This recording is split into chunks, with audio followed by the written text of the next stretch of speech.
ಎಲ್ಲರಿಗೂ ಆತ್ಮೀಯ ಸ್ವಾಗತ. ಇವತ್ತಿನ ಈ ವಿಡಿಯೋದಲ್ಲಿ ನಾವು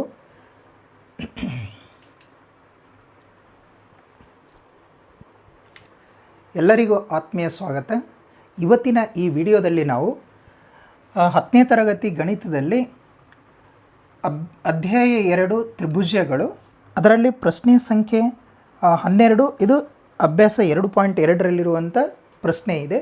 ಇದನ್ನು ನಾವು ಸಿಂಪ್ಲಿಫೈ ಮಾಡೋಣ. ಪ್ರಶ್ನೆ ಈ ರೀತಿಯಲ್ಲಿ ಇದೆ: 6 ಮೀಟರ್ ಮತ್ತು 11 ಮೀಟರ್ ಉದ್ದದ 2 ಕಂಬಗಳು ಸಮತಟ್ಟಾದ ನೆಲದ ಮೇಲೆ ನಿಂತಿವೆ. 2 ಕಂಬಗಳಿವೆ. 2 ಕಂಬಗಳ ಎತ್ತರ ಎಷ್ಟು ಅಂತಂದರೆ, ಒಂದು 6 ಮೀಟ್ರ್ ಇದೆ, ಇನ್ನೊಂದು 11 ಮೀಟ್ರ್ ಇದೆ. ಆ ಕಂಬಗಳ ಪಾದಗಳ ನಡುವಿನ ಅಂತರನೂ ಸಹ ಕೊಟ್ಟಾರೆ. ಎಷ್ಟು? 12 ಮೀಟ್ರ್ ಅಂತ ಕೊಟ್ಟಾರೆ.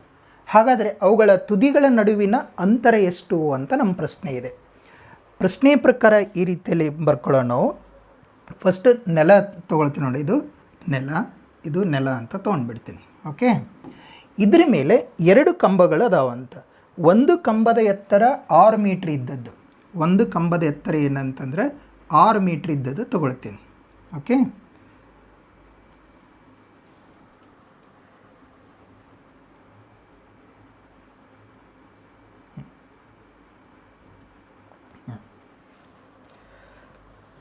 ಇಲ್ಲಿ 2 ಕಂಬಗಳದಾವ.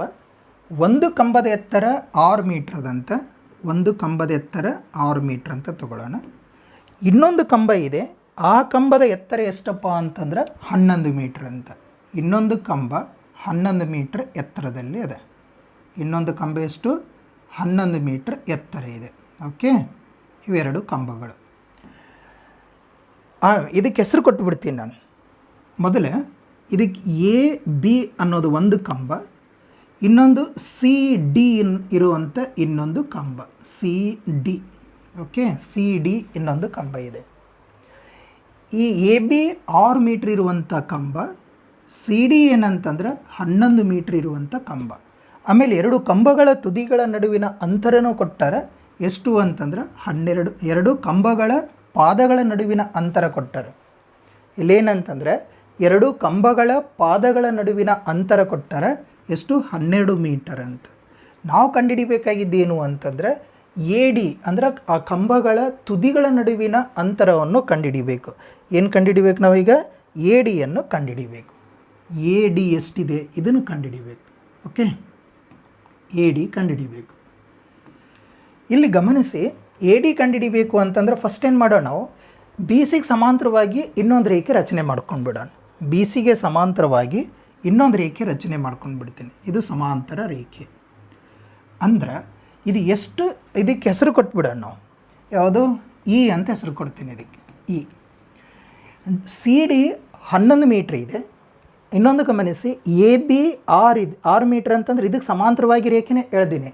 ಅಂದರೆ ಇದೂ ಸಹ 6 ಮೀಟ್ರ್ ಅಂತೆ ಆಯಿತು. ಯಾವುದು? ಇ ಸಿನೂ 6 ಮೀಟ್ರ್ ಆಯಿತು. ಡಿ ಸಿ 11 ಮೀಟ್ರ್ ಅದಂತಂತಂದ್ರೆ ಡಿ ಎಷ್ಟಿರುತ್ತೆ? ಅದರಾಗಿದೆ ಇ ಸಿ ತೆಗೆದು ಹಾಕಬೇಕಲ್ಲ. 6 ಮೀಟ್ರ್ ತೆಗ್ಯಾಮ ಅಂದರೆ ಎಷ್ಟು ಉಳಿತಿಲ್ಲಿ? ಇದು 5 ಮೀಟ್ರ್ ಇರುತ್ತೆ. ಓಕೆ, ಆಮೇಲೆ ಬಿ ಸಿ 12 ಇದೆ ಅಂತಂದರೆ ಇದಕ್ಕೆ ಸಮಾಂತರವಾಗಿರುವಂಥ ಇನ್ನೊಂದು ರೇಖೆ ರಚನೆ ಮಾಡಿದ್ದೀವಿ, ಎ ಇ. ಇದೂ 12 ಮೀಟ್ರೇ ಇರುತ್ತೆ. ಇದು ಸಹ 12 ಮೀಟರ್. ಆಮೇಲೆ ಇದು 90 ಡಿಗ್ರಿ ಅಂತಂದರೆ ಇದೂ ಸಹ 90 ಡಿಗ್ರಿ ಇರುತ್ತೆ. ಹೌದಲ್ಲ? ಅಂದರೆ ಎ ಇ ಡಿ ಇದು ಲಂಬಕೋನ ತ್ರಿಭುಜ ತೊಗೊಂಡು ನಾವು ಎ ಡಿಯನ್ನು ಕಂಡುಹಿಡಿಬೋದು. Okay, clear? ಇದ್ರ ಪ್ರಕಾರ ಹೀಗೆ ಬರೆಯೋಣ. A B is equal to ಒಂದು ಕಂಬದ ಎತ್ತರ, ಒಂದು ಕಂಬದ ಎತ್ತರ ಅಂತ ಬರೆಯೋಣ. ಒಂದು ಕಂಬದ ಎತ್ತರ ಯಾವುದು? ಎ ಬಿ ಎಷ್ಟಿದೆ? ಇದು 6 ಮೀಟರ್. 6 ಮೀಟರ್. ಓಕೆ, ಇನ್ನೊಂದು ಬಿ ಯಾವುದು? ಸಿ ಡಿ ಇದು ಇನ್ನೊಂದು ಕಂಬದ ಎತ್ತರ, ಇನ್ನೊಂದು ಕಂಬದ ಎತ್ತರ. ಓಕೆ, ಇನ್ನೊಂದು ಕಂಬದ ಎತ್ತರ ಇದೆಷ್ಟದ?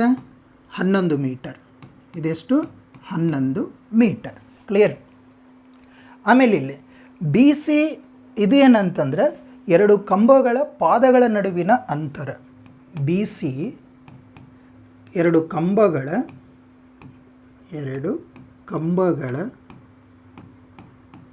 ಪಾದಗಳ ನಡುವಿನ ಅಂತರ. ಪಾದಗಳ ನಡುವಿನ ಅಂತರ ಎಷ್ಟು? 12 ಮೀಟರ್ ಅಂತ ಕೊಟ್ಟಿದ್ದಾರೆ, 12 ಮೀಟರ್. ಓಕೆ, ನೆಕ್ಸ್ಟ್ ಇದರಲ್ಲಿ ನಾವು ರಚನೆ ಮಾಡ್ಕೊಂಡಿದ್ದೀವಿ ಯಾವುದು? ಎ ಇ ಸಮಾಂತರ ಬಿ ಸಿ ಆಗಿರುವಂತೆ A E is equal to B C ಆಗಿರುವಂತೆ ಒಂದು ರೇಖೆಯನ್ನು ರಚನೆ ಮಾಡಿದ್ದೀವಿ. ಎಷ್ಟು ಅಂತಂದರೆ ಇದು 12 ಮೀಟರ್ ಆಗಿರುತ್ತೆ. ಅದೇ ರೀತಿಯಲ್ಲಿ ಇಲ್ಲಿ ಡಿ ಇ ಬೇಕು ಅಂತಂದರೆ ನೋಡಿ, ಡಿ ಇ ಏನಾಗುತ್ತೆ ಅಂತಂದರೆ ಇದು ಡಿ ಇ ಏನಾಗುತ್ತೆ, ಸಿ ಡಿನಲ್ಲಿ ಮೈನಸ್ ಇ ಸಿ ಮಾಡಿಬಿಡ್ತೀವಿ. ಅಂದರೆ ಇಲ್ಲಿ ಇ ಸಿ ಏನಾಯಿತು? A B is equal to E C equal ಆಗಿರುತ್ತೆ. ಅಂದರೆ D is equal to D C minus E C ಅಂತ ಮಾಡಿದ್ದೀವಿ. ಇಲ್ಲಿ D E is equal to D C ಎಷ್ಟು? ಇಲ್ಲಿ ಡಿ ಸಿ ಟೋಟಲ್ ಕೊಟ್ಟರಲ್ಲ ಎಷ್ಟು? 11 ಮೀಟರ್. 11 ಮೈನಸ್ ಇ ಸಿ ಏನಾಗಿದೆ, ಇದು ಎ ಬಿಗೆ ಸಮಾಂತರವಾಗಿರುತ್ತೆ, ಈಕ್ವಲ್ ಆಗಿರುತ್ತೆ. ಅಂದರೆ ಎಷ್ಟು? 6 metre. D E is equal to ಎಷ್ಟಾಗತ್ತೆ? ಇದು 5 ಮೀಟರ್ ಅಂತ ಆಗಿಬಿಡುತ್ತೆ. ಹೌದಾ? ಡಿ ಇ ಗೊತ್ತಾಯಿತು. ಈಗ ಎಡಿ ಎರಡು ಕಂಬಗಳ ನಡುವಿನ ಅಂತರ ಅದನ್ನು ಕಂಡುಹಿಡಿಬೇಕು ನಾವು. ಬೇಕಾದ್ರೆ ಅದನ್ನು ಬರೀಬಹುದು.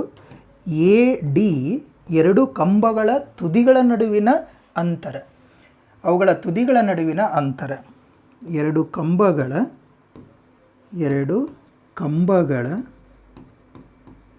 ತುದಿಗಳ ನಡುವಿನ ಅಂತರ, ಅದು. ಓಕೆ, ಇದನ್ನು ಕಂಡುಹಿಡಿಬೇಕಾಗಿದೆ ನಾವು. ಕ್ಲಿಯರ್? ಇದನ್ನು ಗಮನಿಸಿದೀವಿ ಅಂತಂದರೆ, ಚಿತ್ರವನ್ನು ಗಮನಿಸಿದೀವಿ ಅಂತಂದರೆ, ತ್ರಿಭುಜ ಎ ಇ ಡಿ ಒಂದು ಲಂಬಕೋನ ತ್ರಿಭುಜ ಆಗುತ್ತೆ. ಹೌದಾ? ತ್ರಿಭುಜ ಎ ಇ ಡಿ ಯಲ್ಲಿ ಕೋನ ಇ 90 ಡಿಗ್ರಿ ಆಗಿದೆ. ಹೌದಾ? 90 ಡಿಗ್ರಿ ಆಗಿದೆ. ಹಾಗಾಗಿ ನಾವು ಪೈಥಾಗೋರಸ್ನ ಪ್ರಮೇಯವನ್ನು ಅನ್ವಯ ಮಾಡ್ಕೊಳ್ತೀವಿ. ಇಲ್ಲಿ ಪೈಥಾಗೋರಸ್ನ ಪ್ರಮೇಯ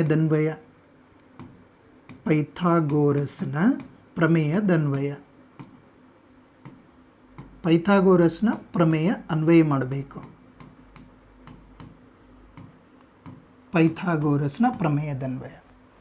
ಇಲ್ಲಿ ವಿಕರ್ಣ ಯಾವುದಾಗತ್ತೆ? A D. ಅಂದರೆ A D square is equal to A E square plus ಇನ್ನೊಂದು ಬಾಹು ಯಾವುದು? D E square. ಓಕೆ, ಇದರಲ್ಲಿ ಬೆಲೆ ಆದೇಶ ಮಾಡೋಣ. ಎ ಡಿ ಕಂಡುಹಿಡಿಬೇಕು. ಅದಕ್ಕೆ ಎ ಡಿ ಸ್ಕ್ವಯರ್ ಹಾಗೇ ಬರೀತೀನಿ. ಎ ಇ ಎಷ್ಟಿದೆ? 12 ಇದೆ. 12 ಸ್ಕ್ವಯರ್. ಡಿ ಇ ಎಷ್ಟಿದೆ? 5 ಸ್ಕ್ವಯರ್. ಓಕೆ, ಇಲ್ಲಿ A D square is equal to 12 ವರ್ಗ 144, 5 ವರ್ಗ 25. ಹೌದಲ್ಲ? ವರ್ಗ ಬರುತ್ತೆ ನಮಗೆ. ಇವು ಎರಡನ್ನು ಕೂಡಿಸ್ಕೊಂಡು ಬಿಡೋಣ.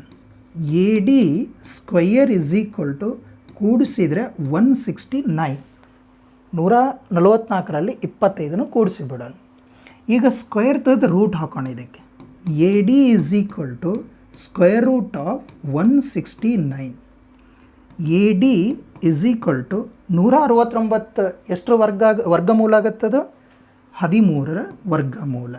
ಅಂದರೆ ಎ ಡಿ ಅನ್ನೋದು ಎರಡು ಕಂಬಗಳ ತುದಿಗಳ ನಡುವಿನ ಅಂತರ ಎಷ್ಟು ಬಂತಿದು? 13 ಮೀಟರ್.